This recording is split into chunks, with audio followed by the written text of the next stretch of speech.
2 weeks ago, I introduced a motion in this House to address the dire consequences of the commercial passenger vehicle reforms of 2017 and to seek to repair the past and create a pathway to move forward.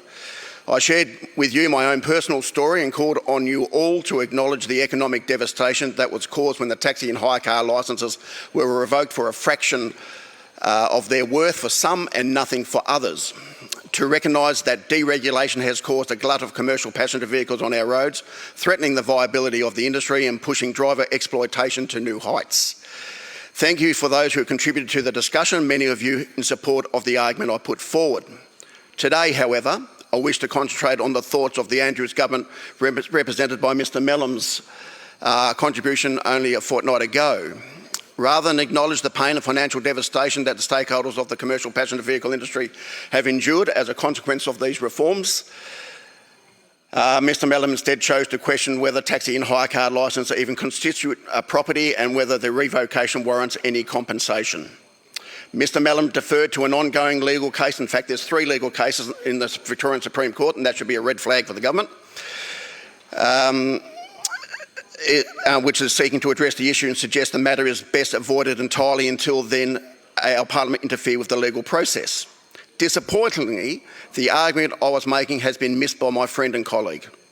At no time when we recently debated the revocation of fishing licences in the Gippsland Lakes was there a debate whether the licences were property. Fishing licences were properly compensated because they were fundamentally treated like property and relied on like property in the hands of the bearer, and so they were fairly considered as such. Recently, I obtained further legal advice from QC and a barrister to postulate this very idea of property, and I quote from them: "Often the layperson and even the lawyer falls into the trap of supposing a term property to connote the thing which is the object of ownership. But property is not a thing, but rather a relationship which one has with a thing." I'll attempt to translate that into Rod speak. Essentially what this means is that taxi and hire car licence, if it looks like a duck, if it swims like a duck, quacks like a duck, then it's property. A taxi and a hire car licence was treated and relied upon financially by those who held them precisely like property. Federal and state government departments and financial institutions also consider them as income-bearing assets, property. Obtaining current legal recognition of whether it is or isn't property has no bearing on the moral argument that we have before us. And that is the removal from an individual of an income-bearing item of monetary value without proper compensation is ethically bankrupt. To hide behind a determination being sought by the courts does nothing for the people most affected who continue to suffer financially and emotionally as a consequence of the decision of this government. It is simply unreasonable, unfair and unjust. The hard-working people of this industry deserve better. We must make this wrong a right.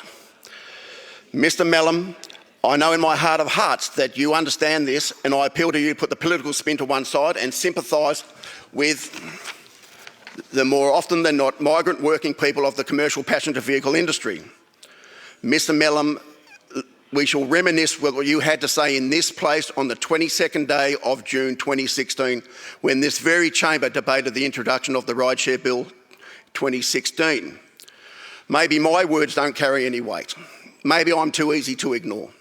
But Mr Melham, let's use your words taken from Hansard on that day in 2016 before the CPV reforms were announced. Mr President, I quote Mr Melham: "In order to address this issue, we cannot simply, with a stroke of a pen, put in quick legislation and say we will now legalise ride sharing and that is the end of the matter. Unfortunately, it is not as easy as that.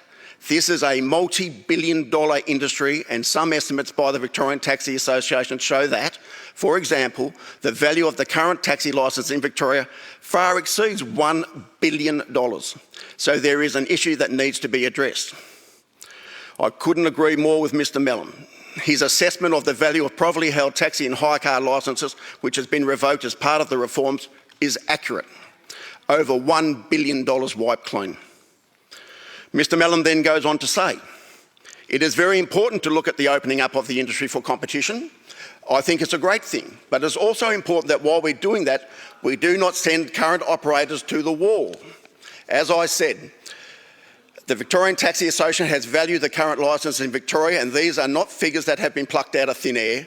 As a result of regulation over the years, however many decades, state governments have required these operators to pay a certain amount for licences and to meet certain regulations, etc. And over time, people have put in a lot of investment, rightly or wrongly, in the industry based on the rules of the time. Now we are changing the rules, and we will need to and that will have an impact on these people. I do not think it's fair. We do need to address this. Yes, Mr. Mallam, we do need to address that, and you suggested at the time, and I quote again, there could be some sort of levy for a fund to put in place to compensate these people, because many of these people, that is their pension, that is their retirement nest egg, and we definitely do not want to see them going to the wall. Well, Mr. Mallam, we can tell you many of us have gone to the wall. The very outcome you wish to avoid in this living nightmare for thousands of taxi and hire car families.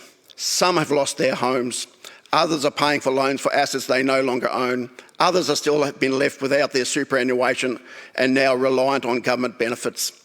I know what trade unions think about stripping people of their superannuation unfairly for the sake of government reforms. We must do better. It is possible to address this. We have a plan, and it's time to do it now.